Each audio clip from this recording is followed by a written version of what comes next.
My name is Travis DeWitt. We live in Hocking County, Ohio. Me and my wife do, and our 1-week-old infant little girl. I kind of wanted to document my Skoolie conversion because me and my wife had seen at least a dozen or so conversions just online. We never got to see anything in person, but we were really convinced that it was something we wanted to do. I work for a Thomas school bus dealership, so the bus that I got here was cheap. It's not exactly as new as I'd like or as really durable as I'd like, but we're really going to make it work, and it's the exact size that we knew we were going to need. We had done enough research on floor plans to know that we were just going to wing what we could get out of it and just fill every little space with stuff. I know there's a lot of talk about people getting like stub noses or pushers, as they call them, and it was just something that we kind of just went with because we had the opportunity, and we have honestly been excited about the experience. We're still deciding on everything about it: the paint, the having a shower inside, having a restroom or a bathroom inside. So a lot of this has just been, we're gonna do it by day and see what we decide to do. And I really think that the whole concept of it just being an RV that we might keep local, for us is probably going to be, we will probably end up converting another bus down the road.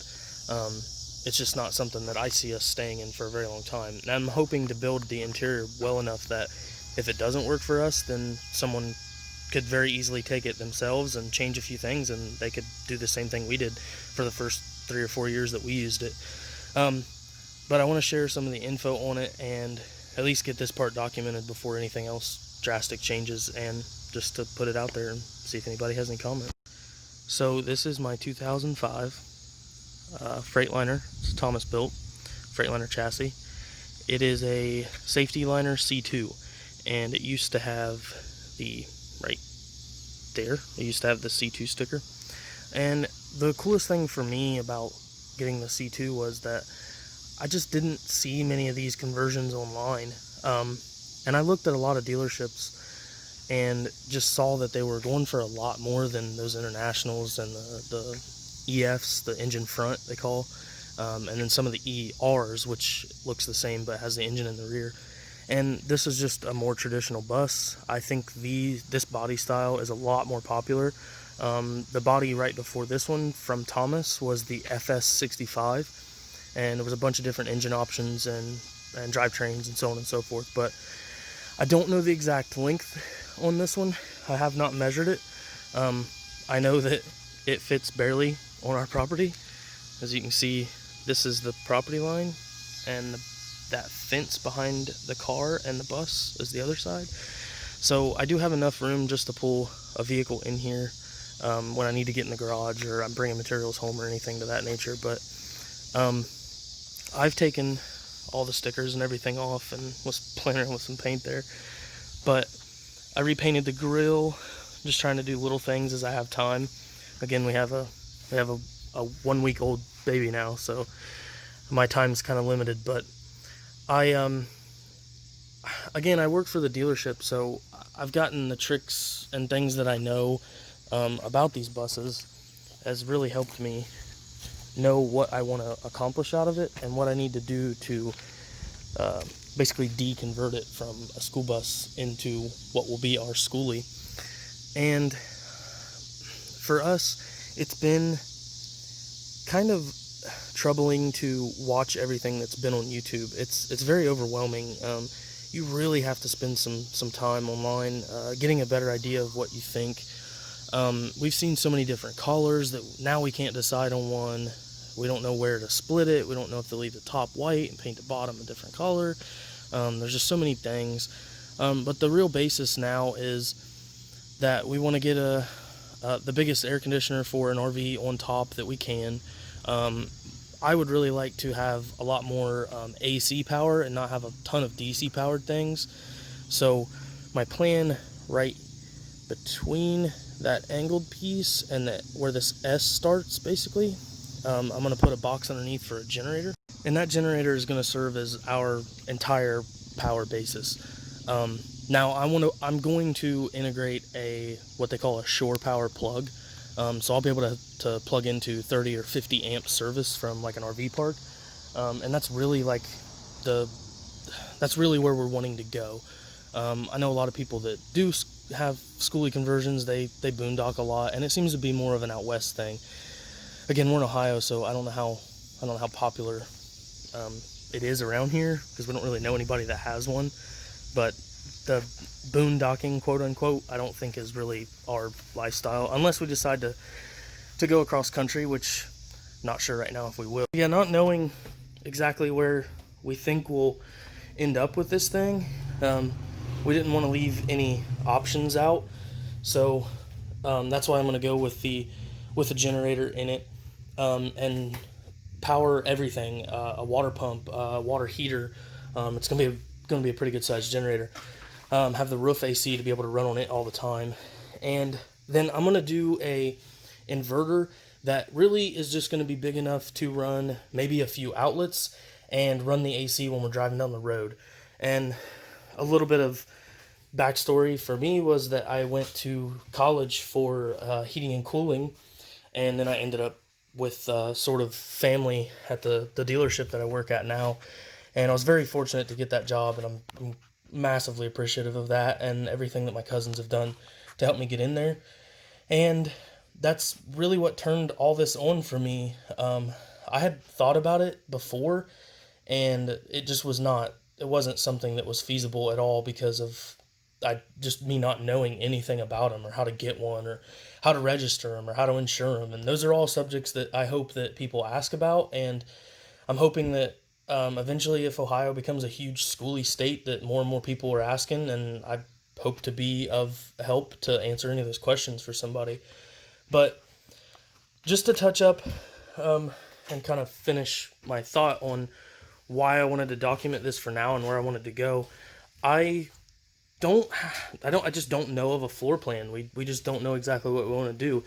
But this bus was, it was originally it was ordered as a handicap bus, and you see all these channels in the floor here. These had what they call E-track in it, and then I've got the rubber started ripped up. This is just a piece I haven't taken out yet. But all these tracks were bolted through the floor, and I had to drill each one of them out. I started trying to take them apart, and then the undercoating that was on the nuts was way too heavy to get through.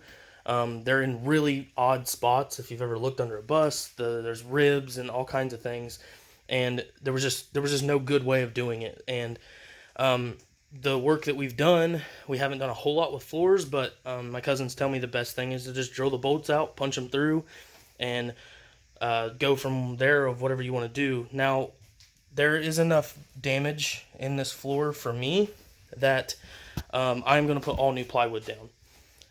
And I know it's going to be a headache, but that's just kind of what I want, a good base underneath of this thing. And you can kind of see that you can see out.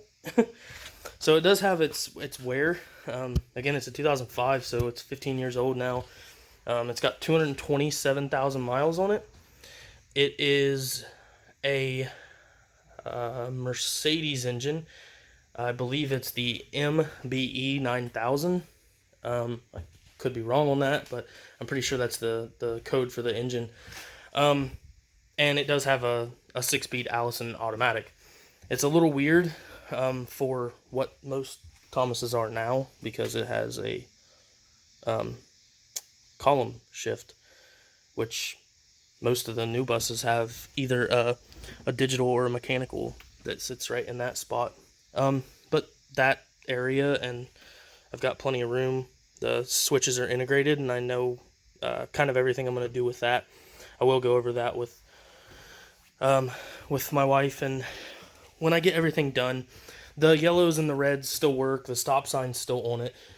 Things that I know I have to take off for, I think, legal reasons, but according to the laws that I've read for Ohio, the bus doesn't have to be repainted. It can be yellow, but it can't have a stop sign on it. So just trying to touch up on what I'm doing, and this has given me sort of a walk around for myself to fall back on to look at what progress we've made on it and where we're going with our floor plan and things of that nature. Um, but as of now, I have a few things out of a camper that I got off a friend, and we're going to try to start with those and just kind of see where that takes us. I've got a bed and a bed frame that came out of the camper, so it's actually metal and not wood like most of them are. And it's gonna start the bedroom back here, whatever room I have over here, and then hopefully a bathroom, hopefully a shower. I'd really like to be able to make that work, and I think I can. I got plenty of room. And then a big kitchen countertop, and then right here, right next to the door, starting at the edge, I have a couch that converts into a bed. And that's probably going to be where I have to start for this side of the bus, is start up here and work back and make sure that I have enough counter space for plenty of pots and pans and things of that nature, silverware, whatever, anything we think we might need when we're camping, and a stove. And a gas stove is one thing I don't have yet, but just going to work from here that way, and then in the back, start with the bedroom and work my way forward, and then hopefully have enough room to put a camper style kitchen set, and it's the table that turns into a bed as well. And the thought now with my dad and my sister, and she has 2 kids, her and her husband have 2 kids, they're both asking me if it's something that I can make easy enough or accessible enough for one of them to drive. My dad drives a semi for a living, so I have no problem with him driving it. As a matter of fact, he drove it here. We're about 30 miles away to the dealership where I work. So it wasn't a trek I was afraid to do, but I don't have my CDL. I don't need it. I just didn't want to be driving it and be caught without insuring it and not having my driver's license as well, or my commercial driver's license as well. But yeah, that's sort of my plan right now. Please ask if you have questions. I'd love to hear anybody's input. Anybody that's watching that has done this or has been on one or has helped do one or owns one, especially. Seen a lot of YouTubers that we would love to be able to actually meet with in person and tour their Skoolie. Unfortunately, it looks like most of the ones that I've found are not anywhere near us, so please hit us up, comment, like, and we'll catch you on the next one.